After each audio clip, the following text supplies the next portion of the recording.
Exercise 3.2 topic multiplication theorem. इससे पिछली exercise में मैंने आपको एक फॉर्मूला बताया था पी अपॉन एफ का। क्या फॉर्मूला था, याद है आपको? P intersection F upon PF। P intersection F upon P F.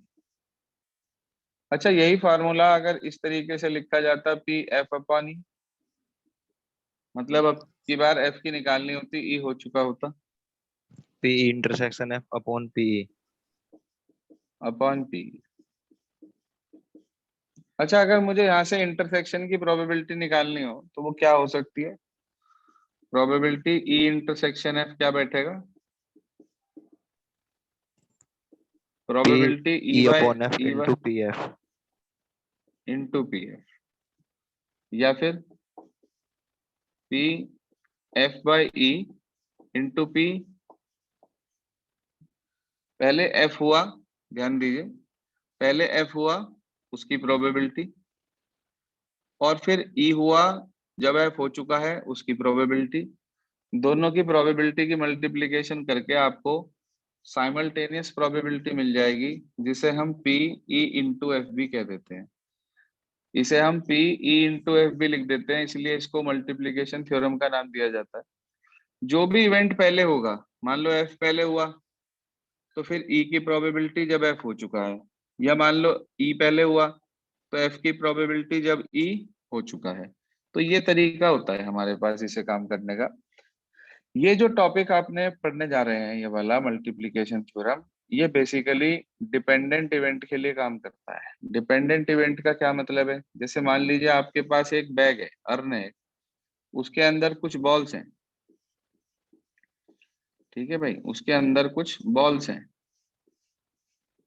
आपसे कहा गया इसमें से जो है एक बॉल निकाली गई, इसके अंदर बता दूं आपको 5 लाल हैं, 5 काली। टोटल कितनी बॉल्स हो गई? 10 बॉल्स हो गई। मैंने कहा एक बॉल निकाली गई, इस बात की क्या प्रोबेबिलिटी है कि वो बॉल लाल रंग की हो, रेड। तो लाल 5 है, 5/10, 1/2 आ गई। ठीक बात? हाँ भाई, ठीक बात। जी सर। जो बॉल लाल आई, जो बॉल लाल आई उस बॉल को बाहर ही रख लिया गया। अब अंदर कितनी बॉल रहेगी? 9। 9। ठीक है, ये 9 बॉल्स अंदर रह गई हमारे पास। इसका मतलब अब की बार जो बॉल निकलेगी वो 9 में से निकलेगी, 10 में से नहीं निकलेगी। तो इसका मतलब इस बॉल की प्रोबेबिलिटी का दूसरे बॉल की प्रोबेबिलिटी पे इफेक्ट आ गया। Yes sir. इसलिए ये डिपेंडेंट इवेंट कहलाता है। इसके अंदर मान लीजिए वो आपसे ये कहे कि सेकंड बॉल निकालनी है आपको, जिसकी प्रोबेबिलिटी जो है वो, इस बात की क्या प्रोबेबिलिटी है कि दोनों लाल हो, दूसरी बॉल निकले वो भी लाल हो। तो सेकंड रेड बॉल निकालनी है आपको जब फर्स्ट रेड बॉल निकल चुकी है। हाँ जी, तो क्या प्रोबेबिलिटी होगी भाई? अब कितनी लाल है 4 अंदर? upon 9। 4/9। आपको इन दोनों की साइमल्टेनियस प्रोबेबिलिटी निकालनी है, एक साथ होने की। तो आप लिख देंगे भाई पहली रेड बॉल इंटू दूसरी रेड बॉल जब पहली रेड बॉल निकल चुकी है। तो यानी कि 1/2 इंटू 4/9, तो आपको 2/9 आंसर मिल जाएगा। बोलिए सर, इतनी बात समझ में आई क्या? Yes sir. अब इसके लिए आप जो है एक एग्जाम्पल देखो, आपकी बुक में एग्जाम्पल है। सबसे पहला एग्जाम्पल देखो इस एक्सरसाइज का, शायद 8th एग्जाम्पल है। पढ़ना क्या लिखा है।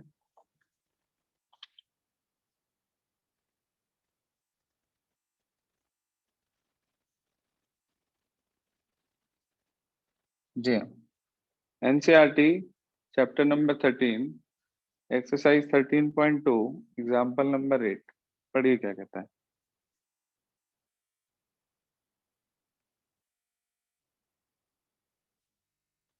हाँ जी। An urn contains 10 black and 5 white balls. 2 balls an are urn drawn. Contain कितनी? 10 black and 5 white balls. तो 10 + 5 टोटल 15 हो गई सैंपल स्पेस में एलिमेंट। आगे 2 balls are drawn from the urn, one after the other without replacement. ये क्या मतलब है विदाउट रिप्लेसमेंट? सर बाहर जो निकाल लो बाहर रखी। हाँ, जो बॉल हमने ड्रॉ आउट करी है वो बॉल वापस से अंदर नहीं रखी गई, इसका मतलब विदाउट रिप्लेसमेंट वाला केस है, यानी कि डिपेंडेंट वाला। क्या कह रहा हो? What is the probability? That both drawn balls are black. Both are black. जी हाँ। Yes, sir. तो हम निकाल रहे प्रोबेबिलिटी फर्स्ट ब्लैक बॉल की। क्या होगी भाई? कितनी ब्लैक बॉल है टोटल? 10. 10 टोटल 15। प्रोबेबिलिटी 2/3।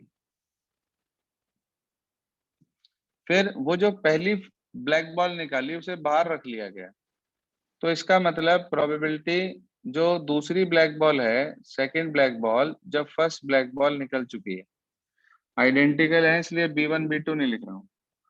हाँ जी, बता सकते हैं? 9/14. बिल्कुल 9/14। उसने आपसे कहा आपको प्रोबेबिलिटी निकालनी है बोथ ब्लैक की, या कह लो B इंटरसेक्शन B आपको कैलकुलेट करना है। तो उसका फॉर्मूला पहली ब्लैक बॉल जो निकली इनटू दूसरी ब्लैक बॉल जब पहली निकल चुकी थी, तो ये आ गया 2/3 9/14। इसकी हमने मल्टीप्लाई इसको काटा ये 3 पर, 3 2 जा 6/14, यानी कि 3/7। आंसर चेक करिए प्लीज। कर दिया? Same है सर. Same sir. देखो, ये जो मैंने आपको अभी बताया है बोर्ड पे, ये एक्चुअली दो केसेस के लिए है, दो चीजें ड्रॉ आउट करी गई। अगर दो की बजाय 3 ड्रॉ आउट करी जाए तब भी फार्मूला यही का यही रहेगा। बस उसमें फर्क इतना होगा कि यहाँ पर आपके पास 2 हैं तो 2 निकाल कर मल्टीप्लाई कर दी गई, और अगर 3 हो जाएंगी तो अकॉर्डिंगली 3 से मल्टीप्लाई हो जाएगी। क्या मतलब है? जरा एग्जाम्पल 9 पढ़ो, आपको मेरी बात समझ में आ जाएगी। जी हाँ। 3 cards are drawn successively without replacement from a pack of without 52. Replacement. Without replacement का मतलब ये हुआ कि जो बाहर आ गया एक बार वो वापस अंदर नहीं जाएगा। टोटल 52 कार्ड्स बता रहे हो आप। आगे What is the probability that first 2 cards are king and the third card drawn is an ace? हाँ जी, पहले 2 किंग होने चाहिए। मैं आपसे पूछूं पहला कार्ड निकाला गया, उसके किंग आने की कितनी प्रोबेबिलिटी होगी? टोटल कितने किंग होते हैं? सर 4. शाबाश, 4। 4/52 1/13, ये आपके पास किंग आने की प्रोबेबिलिटी हुई पहले कार्ड की। अब पहला कार्ड जो किंग आया उसे बाहर रख दिया, दूसरे किंग की प्रोबेबिलिटी जब पहला किंग आ चुका है और उसे बाहर रख दिया गया है, कितने किंग रह गए अब अंदर? 3. 3। Total card 51. 1/17 हो गया है। उसने तीसरा पत्ता एस मांगा है जब 2 किंग निकल चुके हैं। चाहे तो इसे ऐसे लिख लो, PA एस मतलब जब दोनों निकल चुके हैं, के इंटरसेक्शन के लिख लो। इंटरसेक्शन को डॉट भी लिख सकते हैं, ये भी मैंने आपको बताया था, तो इसको आप ऐसे भी लिख सकते हो, एक ही बात है। 2 कार्ड बाहर रख दिए गए, दोनों किंग थे। अब टोटल कितने कार्ड रह गए पहले तो ये बता दो टोटल। 50. 50। लेकिन एस कितने हैं गड्डी में? अभी भी 4. 4 के 4 एस मौजूद हैं। 2 से कट कर दिया इसे, 2/25। उसने आपसे कहा इन तीनों की साइमल्टेनियस प्रोबेबिलिटी चाहिए, के इंटरसेक्शन ए। तो आप लिखेंगे पी के बाय के इंटू के, मीन्स 1/13 1/17 2/25। इन तीनों की मल्टीप्लाई कर दें और बताएं कितना आ रहा है? 5525. 5525। 5525। चेक कर लें प्लीज। सिस्टम क्लियर हुआ काम करने का? सर जो एंड में पी के इंटरसेक्शन ए लिख रखा है, इसे ऐसे भी लिख सकते हैं के डॉट ए। हाँ लिख सकते हैं, के डॉट के लिख सकते हैं अक्षित। इसको ठीक है। आप के डॉट ए लिख सकते हैं। इंटरसेक्शन का मतलब यहाँ पर मल्टीप्लीकेशन ही होता है, इसलिए इस टॉपिक का नाम मल्टीप्लीकेशन थ्योरम है। बेसिकली ये मल्टीप्लीकेशन थ्योरम हमारे पास जो वर्क करती है वो डिपेंडेंट इवेंट के लिए ही करती है। Any query? No sir. सबको क्लियर हुआ यहाँ तक? Yes, sir. देखो इसके बाद इस एक्सरसाइज में एक और टॉपिक इंट्रोड्यूस है, वो है इंडिपेंडेंट इवेंट का। अभी अभी आपको मैंने डिपेंडेंट इवेंट के बारे में बताया कि भाई ये डिपेंडेंट इवेंट होता है जिसके अंदर एक आउटकम कोई भी निकालकर उसको बाहर रख लिया जाए, उसका इफेक्ट दूसरे पर आ जाए, तो वो डिपेंडेंट होता है। ये तो हमने चलो क्वेश्चन को देखकर पता लगा लिया। कई बार ऐसा होता है कि हमें क्वेश्चन को देखकर ये बात क्लियर नहीं हो पाती कि वो डिपेंडेंट है या इंडिपेंडेंट है, तो वो चेक करना पड़ता है कि डिपेंडेंट है या नहीं है, या इंडिपेंडेंट है या नहीं है। तो इंडिपेंडेंट को चेक करने का हमारे पास फार्मूला होता है। क्या फार्मूला है इंडिपेंडेंट का, वो सुनिए। टॉपिक है हमारे पास independent event.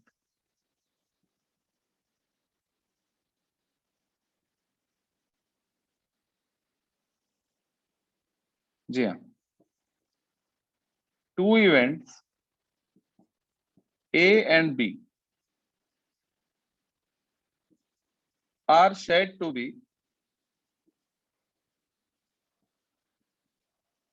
independent only when probability of A intersection B equals to probability of A into probability of B। आपने देखा इस बार A हुआ, उसके बाद जब B हुआ तो मैंने ये नहीं लिखा B अपॉन A, क्योंकि A का कोई इफेक्ट नहीं होगा उस केस में B पर, तब हम उसको P B कहेंगे। यानी कि अगर किन्हीं भी दो इवेंट्स की इंडिविजुअल प्रोबेबिलिटीज की प्रोडक्ट उनके इंटरसेक्शन की प्रोबेबिलिटी के इक्वल आ गया, तो हम एट वंस ये कह देंगे कि the given events are independent, otherwise they are not independent.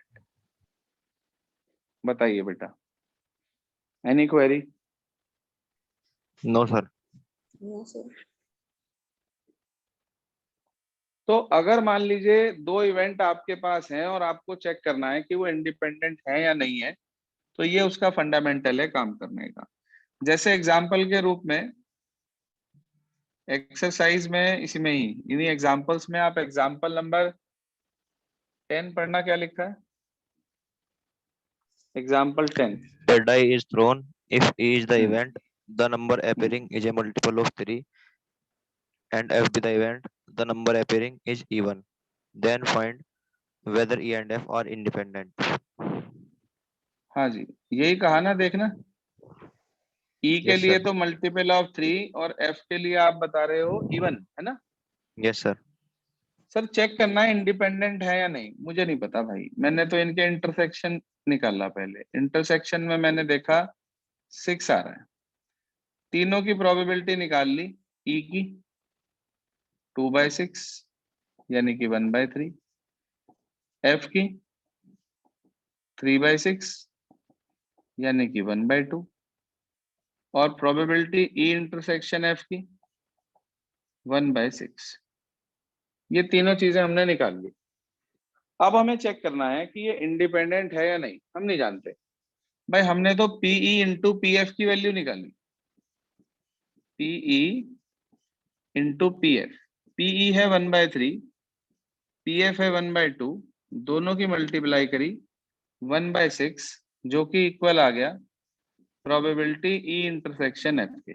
आप बताइए, इन दोनों की प्रोडक्ट इसके इक्वल आ गई, क्या ये इंडिपेंडेंट है? Yes, sir. Yes, sir. Yes sir. तो आप लिख देंगे कि yes the given events are independent. जी हाँ, जो दिए हुए इवेंट हमारे पास हैं बेटा वो सब इंडिपेंडेंट है। ऐसे ही देखो अगला एग्जाम्पल है, पढ़ना अगला एग्जाम्पल क्या है जरा।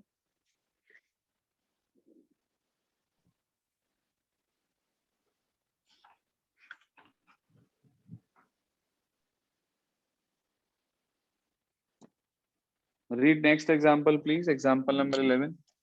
An unbiased die is thrown twice. Let the event A be odd number on the first throw and B the event odd number on second throw. Check the independence of the events A and B. Same question, same pattern, same system कर लेंगे। Yes, sir. सुनिए इसके बाद आगे। अगर मान लीजिए दो इवेंट आपके पास इंडिपेंडेंट हो, आगे सुन लें कि अगर आपके पास दो इवेंट इंडिपेंडेंट हैं कि if A and B are independent events,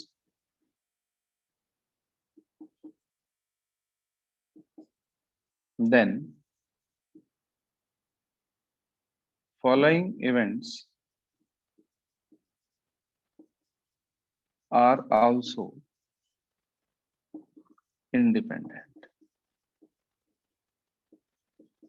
वो कौन कौन से हैं? पहला A and B dash, A dash and B dash का मतलब नॉट से है यहाँ पर, और तीसरा A dash and B dash. इसे अगर ये दोनों इंडिपेंडेंट है तो मैं ये कह सकता हूं कि probability of A intersection B dash बराबर होगी probability of A into probability of B dash के। ऐसे ही ये दोनों इंडिपेंडेंट है तो A dash intersection B equals to probability of A dash into probability of B। और ऐसे ही इसके लिए कि probability of A dash intersection B dash equals to probability of A dash into probability of B dash. Point clear हो गई ये तीनों सभी को? Yes, sir. Yes, sir. एक बार अपनी कंसेप्ट नोटबुक में भी चेक कर लेना, सब कुछ लिखा हुआ हो आपके पास, कोई चीज अगर ऐसी हो जो ना लिखी हो, नोट करना चाहे कर लेना। तो ये आपके पास इंडिपेंडेंट इवेंट का टॉपिक आता है। अब इसके अंदर ना दो एग्जाम्पल ऐसे हैं जिनमें एक एग्जाम्पल में सेकेंड लास्ट एग्जाम्पल जो है शायद 13 नंबर का एग्जाम्पल है, उस एग्जाम्पल में इनमें से एक को इंडिपेंडेंट प्रूव करा के दिखा रखा है और बाकी दो खुद करने के लिए कह रखे हैं। 13th एग्जाम्पल पढ़िएगा प्लीज, क्या लिखा है? Prove that if E and F are independent event, then show the event E and F dash. E and F dash पहला केस, वो ये कह रहा है अगर E और F दोनों इंडिपेंडेंट हैं तो ये दोनों इंडिपेंडेंट होंगे, ये बात प्रूव करके दिखाओ। मतलब आपको ये वाला जो है ना, ये वाला स्टेटमेंट ये प्रूव करना है। समझ आई बात? क्या प्रूव करना है? Yes, sir. Yes, sir. अब प्रॉब्लम ये है कि इसको प्रूव कैसे करेंगे, तरीका क्या है? तो थोड़ा सा हमें फ्लैशबैक में जाना होगा क्लास 11th के अंदर। फ्लैशबैक ही कहूंगा अब तो उसे, मैं बहुत लंबा समय हो गया। बच्चों की 1 साल में 12th हो जाती है, तुम्हारी 1.5 साल तक भी कोई सहारा नहीं लग रहा। चलो कोई बात नहीं, जले पे नमक नहीं छिड़कना चाहिए, अच्छी बात नहीं होती। क्यों भाई, सही कह रहा ना मैं? Yes, sir. जी सर। हाँ यार, दुख तो है ही। देखिए ये यूनिवर्सल सेट, ये E, ये F, इस पोर्शन को बोलते हैं E इंटरसेक्शन F, इसको बोलते हैं E इंटरसेक्शन F डैश, इसको बोलते हैं E डैश इंटरसेक्शन F, बाहर वाले पोर्शन को बोलते हैं E dash intersection F dash. दिख रहा है आप सभी को? Yes, sir. याद होगा मेरे ख्याल से, पुराना काम है ये, वेन डायग्राम बोलते हैं इसको। अब मुझे इसे इंडिपेंडेंट प्रूफ करना है, पहले वाले टुकड़े को। मुझे पता है कि since E and F are independent events. अच्छा, अगर E और F इंडिपेंडेंट इवेंट हैं तो बच्चे इसका मतलब ये हुआ कि प्रोबेबिलिटी ई इंटरसेक्शन एफ किसके इक्वल होगी? Probability into probability of.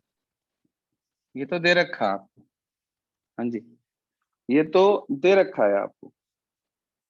अब इसे कैसे प्रूव करेंगे? इसे देखो ध्यान से। आप मुझे वेन डायग्राम को देखकर बताओ कि ये ई इंटरसेक्शन एफ डैश कैसे निकलेगा। पूरे ई में से अगर मैं ये वाला पोर्शन रिमूव कर दूं, दिख रहा है आपको ये वाला पोर्शन? Yes sir. रिमूव कर दूं तो मुझे ये वाला पोर्शन मिल जाएगा। Yes sir. यानी कि प्रोबेबिलिटी ऑफ ई में से अगर मैं probability of E intersection F minus कर दूं तो इसका मतलब मुझे ये मिल जाएगा। यहां तक की बात ओके बेटा? Yes sir. बाकी सबको क्लियर है अब्दुल? Yes sir. चलिए, अब ई इंटरसेक्शन एफ का फार्मूला वैल्यू बताओ, ऊपर लिखी हुई है।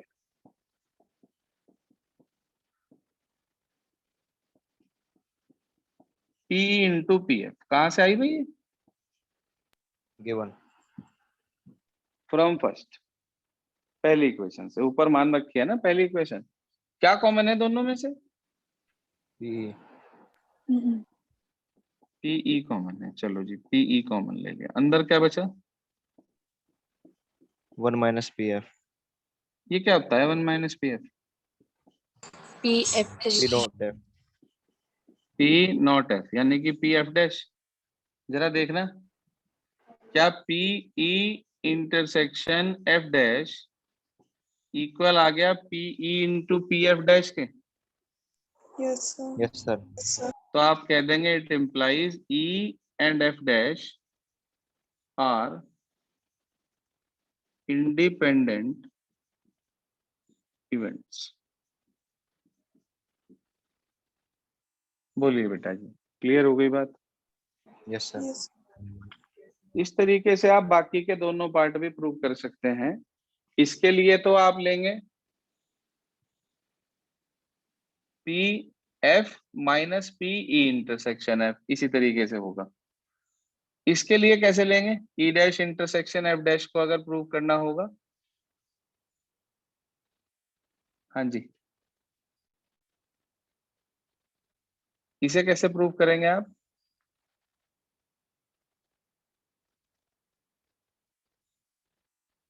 एक अगला एग्जाम्पल है, एग्जाम्पल 14, जरा देखना उसमें क्या प्रूव करना है।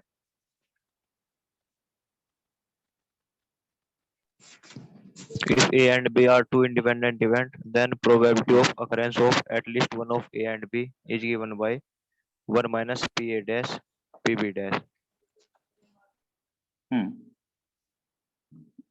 वो ये कह रहा है एग्जाम्पल 14 में प्रूव करने को कि probability at least one of them occur की, यानी कि एक बार होने की जो प्रोबेबिलिटी है वो 1 माइनस पी ए डैश, क्या है 1 minus PA P A dash dash PB dash. P B dash, ये होगी। ये प्रूफ करना है हमें।